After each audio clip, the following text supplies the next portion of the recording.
and ears and mouth and nose. Yeah. So it's 10 o'clock in Mexico, so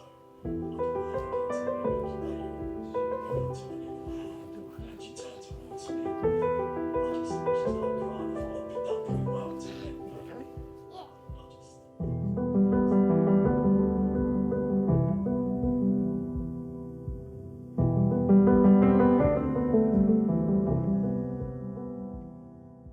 My toddler is no longer a toddler. He is a flag footballer.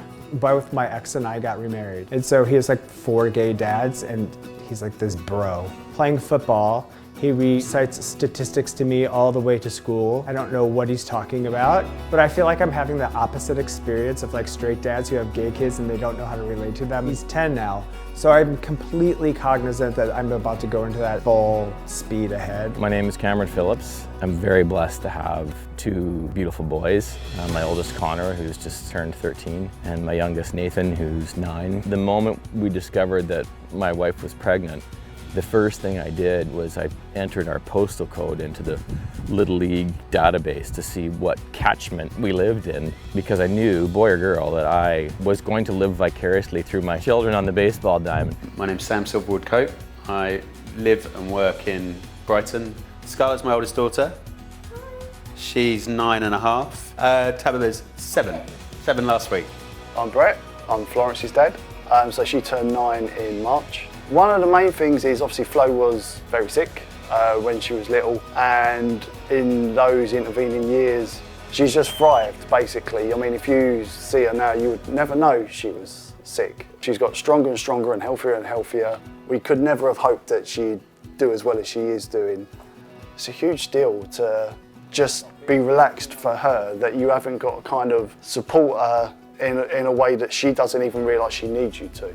I've got Jean-Luc, who's 12. He's the middle guy. He plays the cello and does ballet. The younger side, we have Julian. He's 8. He's an entrepreneur. He has his own business. He sells fidget spinners. And then my eldest, which is James, he is in ballet. When I say in ballet, he's on the cover of Block magazine. We're just trying to keep up with them. They grow up, they mature, but they also sprout out away from you in ways that you can't expect, in ways that you can't steer. There was a point between now and when I saw you last that he stopped holding my hand when he crossed the street. It's these little things that that you don't, it hits you.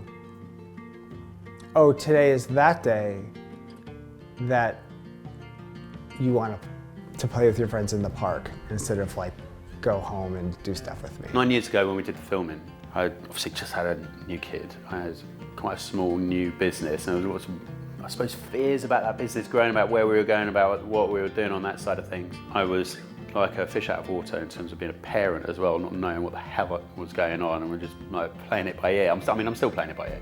No one really knows the exact answer is to anything, obviously, especially being a parent. It's just, you just change. I'm in my 40s, I'm an old man. Yeah, I do what 40-year-olds do. I mow the lawn, I look at my garden. I mean, bloody hell, 10 years ago thinking that. Watching your kids become themselves and seeing glimpses of you or my wife or my sister or my father-in-law, it's just this whole soup of factors that have come into it, and to see them come together. And at times I'm really curious, I'm like, what it would look like if I could flash forward 10 years and just get a glimpse of who they are as adults, and then I kind of go, wait a minute, just slow down. Yeah, so the kids' needs are just fundamental. I mean, it's central. Everything we do, what we do on the weekend, how many kids' birthday parties we go to, when we can get the iPads or whatever off them, it's like that dictates our entire weekend. What they're doing in the evenings, when they've got their homework to do or whatever. Yeah, it's fundamental ultimately around our kids. We're never home. Homeschooling doesn't mean you're home. Our philosophy is get it right from the horse's mouth. It's the passion that's more important to us that the children embody, and then as opposed to the information. I don't get to spend all my time with him now because I got a divorce and we have an agreement. What happens when the 4 nights that I have rehearsal are the 4 nights I have with him? It crushes me. and then he sees me not want to show up for it, or like call out sick, but I still feel guilty. I think guilt is a huge thing. Guilt of carrying on with your life when you have a child. Despite all the routine that you kind of want in being a parent because it makes your life easier, no 2 days are the same. Florence is just so awesome. Even when she only wants to tell you the most mundane of things, she has a way of making it sound the best. I can happily sit down and talk to Florence for as long as she wants to talk to me, perhaps in a way that I wouldn't necessarily want to talk to another adult. Good. Lies.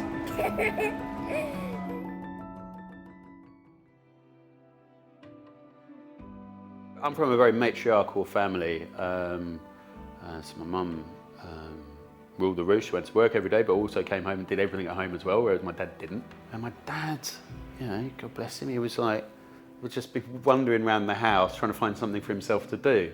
Again, it's like a cliche from the 80s where where the dad wants to go outside and sit in his garden shed. I've fallen into that cliche sometimes. And I don't know why are men kind of useless like that, where they want to escape, but I am now like that. And some men, I mean, not all. I'd like to think I'm a good dad, but I look at my dad and there's things I do differently, but he's just an amazing father. He's given everything for me and my siblings, and I don't doubt I try and give Florence everything I've got, but dynamics are so different. I mean, now I pick her up Mondays from school, Wednesday she goes piano and pick her up from school, and I tell work I'm doing that, and they don't bat an eyelid. They're like, okay, whatever, you know. Whereas it was so different in my dad's day, because I don't think there was that many progressive companies that would have let him do that. I had a father, but I never saw him. And I didn't want that for them. So that was my biggest thing and my biggest concern. And I just wanted for them to be and to have a dad that was literally always around. So I'm always around, always. Somebody says, be here at this particular time to get them, I'm there early, because that happened to me too. You know, somebody was supposed to pick me up and they didn't. So I'm the kid sitting on the stoop at the school, waiting for somebody. Yeah, so that was me. But I didn't know that I wanted to be a father until he came. I didn't even think that I could. I had no role models. I was full of fear. And then when he came, I realized I had a purpose. And then I realized I was good at it. And then I realized I had this amazing child. And then I realized what a responsibility I had. And then life happens, right? Really great stuff and really horrible stuff. And then I'm at the age where my father died. That happened in between this. And all these things happen. And you have to parent through all of it. You have to explain to your son that his grandfather died. His grandfather, who his father didn't get along with. So I've had this beautiful chance to rewrite what being a father looks like.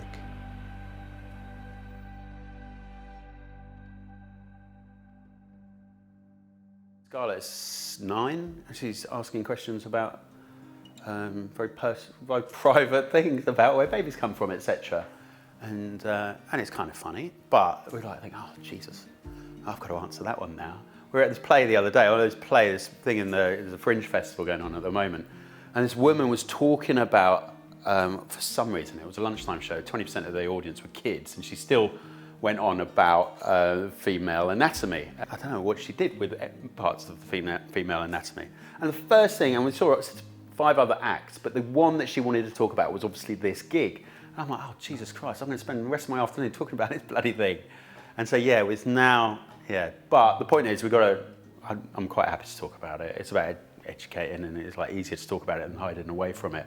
It's really about me always refocusing them to respect, love, honor, cherish, and listen to Mom. But that takes a lot of humility. We've had discussions, and that's what they are. There have never been arguments. Why do you want them to be in ballet? That was one. Because I was like, I don't know what ballet is. Why do I want them in ballet? Can't they play basketball? You know, can't they play football? Can't they play baseball? And she would show me the brain problems with, before all of that came out, she would show me these reports, and I'm like, okay, all right. So ballet, all right, so I embrace it. Violin. Okay, I don't play violin. The kid sees you play the violin and wants to play the violin. So that means I had to learn the violin. So the relationship has been one of growth and constant challenging to come out of my comfort zone, and people don't want to do that. They're comfortable to be like Dad, you know, or to be like whatever, whoever the person was in their family that sat on the throne, you know, or the favorite chair, right? And dictated, give me this, you get, you know. And so that's never been our relationship, and I'm glad for it. He was 6, and he goes, Papa, you're a gay, right? I was like, yeah. Yes, Asher, I'm a gay. He goes, oh, okay. Well, I'm not a gay. I'm like, what? Okay. I didn't think you were. I didn't think you were. I thought you were a straight. But thank you for telling me. You don't have to tell me anything if you don't want to. He's like, yeah. He goes, no, I like girls, but I don't, and I want to have kids. And I'm like, oh my God, that's great. He goes, I want to have kids, but I don't want to do the marriage. And I go, well, why don't you want to do the marriage? He goes, because of all the kissing at the wedding. And I go, well, buddy, how do you think that you have the kids? And he goes, well, you just get a girl and you just love her real hard, and she starts making babies.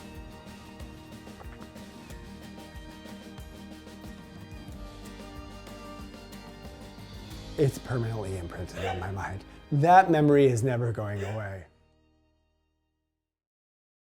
When Flo was on the way and people said, are you ready? Are you ready to be a parent? And I was like, fuck no. Like, no, of course not. Like, how can you, it's such a dramatic change of life. No. And I think my advice would be to carry on with that, because I think back then, turning 30 would seem like a big deal to me, whereas coming up to 40, less so. But the differences going on in Florence's life make a huge impact on all of our lives, because they're such a monumental thing for her. And so continue not being prepared, like to not be like, I've got this at any stage of parenthood, is tantamount. As she's got older, trusting your kid's judgment is crucial. I've dealt with anger and depression, and a lot of that's had to do with, again, kind of healing, not trying to dwell on my own wounds, but trying to move past them. In the last couple of years, I've worked with some good people who've sort of helped me put together a toolbox, but I still know where those wounds come from, and when those wounds hit, or when they rear their ugly heads, it's usually in the form of me yelling. And I remember once yelling with such rage at Connor, and then afterwards, not in front of him, but afterwards just completely dissolving into tears and saying to myself over and over again, he's only 6. He's only 6. Like, you know, what are you doing, you asshole? He's only 6. And I kind of felt like, yeah, I know my kids love me, but moments like that, I feel like I've just chiseled away a little chunk of their soul when I've yelled like that. And I wouldn't dream of being physically violent, but I realized that saying those, you know, in those moments of absolute anger, that I needed to do something about it. So I didn't see that coming before I became a dad. I thought, again, I was going to be super patient and have all the energy in the world and say yes every time They wanted a new experience, or they wanted to try something. Not, no, I'm so tired, son, just give me a moment. But then you realize you're human. And again, I think just needing to be gentle on myself. I feel more clued in than I did 9 years ago, but I did not have this body of experience. So if I could talk to my younger self, I would just say, relax. It's going to be fine. Don't be so nervous. Take things as they come. Don't try to control it and make it happen the way you think it should. You'll sleep better. You just live a much healthier life. When we've gone for checkups, the consultants have said, "We'll please, don't let what happened to Florence put you off having more children." But it did, and not because of what we had to do. I would do that 100 times over, but because the time we devoted in the hospital when Flo was sick, we lived at the hospital. We didn't come home. If we had another kid, how could we split our time? We couldn't do that again. It wouldn't be fair on Florence or another baby or anything like that. So I had a vasectomy. Why should my wife stay on contraception for the rest of her fertile years when I could have a procedure? Because of that, there's a finality to it. And I just hope that in 10 years' time, she will never say it was lonely as an only child. I mean, it's one of those things that life ain't fair. And yeah, if it came to be something like that she ever said that, that would it'd break my heart, because what can we do? What can we do? So the shifts they don't feel huge. But then when you look back, it's a completely different person that you're parenting, because they're just at a different stage of their life. I keep talking about him growing up. This is where I have to grow up and realize that I'm going to only have so much control over what he does. Ooh, as a control freak, that drives me crazy. Being older, I didn't know it was going to be like this. My milestone is trying to be there for this next segment of development. They're in that mid part, 8 to 14. If you can get a male past the age of 16 intact, not emotionally damaged, able to socially interact with his environment, and with a zest for something, that age group has a high potential for incarceration amongst minorities, and then non-minorities, suicide and other practices that curtail life.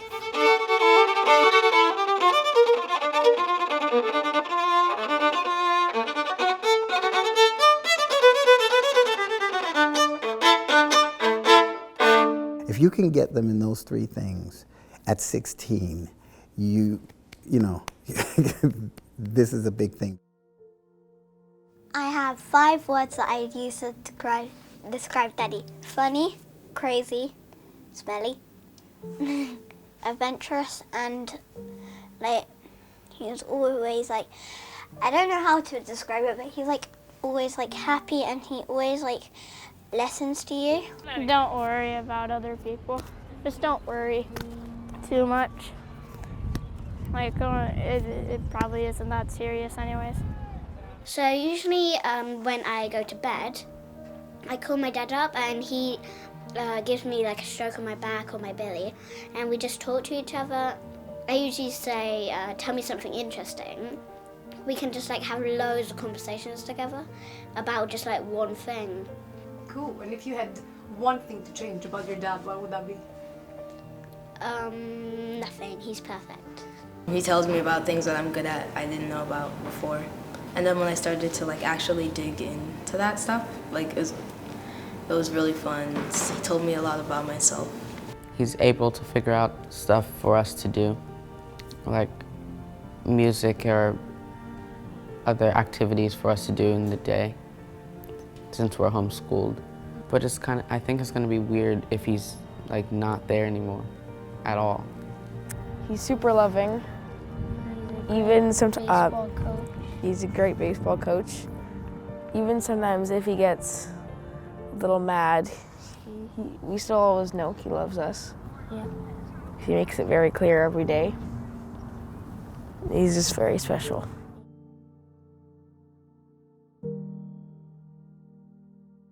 I see the universe as something that listens to you, maybe not this, listens to this, and presents the answers to that so that you can get out of it what you need.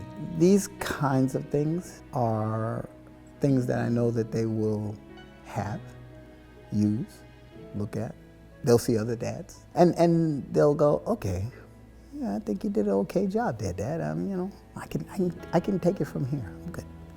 There's one moment when my son, they were playing in the All-Star Championship, and had they won, they'd gone on to provincials, and I had to miss that game because I was away on business, so that killed me. They lost to our rivals. After the game, I got a text from one of the coaches and said, look, I just want to tell you that after the game was over, and when the kids on your son's team were really down and dejected, your 10-year-old boy had the poise to come up to our players and say, hey, you guys, you go represent our district in provincials, and you go get them. And it's really cliche, but I couldn't be more proud of him in a moment like that, right? Where you go, okay, despite all my screw-ups, maybe I'm doing a half-decent job. My hope is that I can still be a parent who says parenting things, but allows for an open enough channel that he still comes to me and can be honest. That's what I hope. If there's ever a problem, and as a parent, just show as much love as possible. And that's what's important for the kids to be happy and confident. I wanted to know that no matter where we are, whether it's in our relationship or where we are in the world or what she's doing or the choices she's made or are made or whatever, she can always count on me. I'll always be here for her.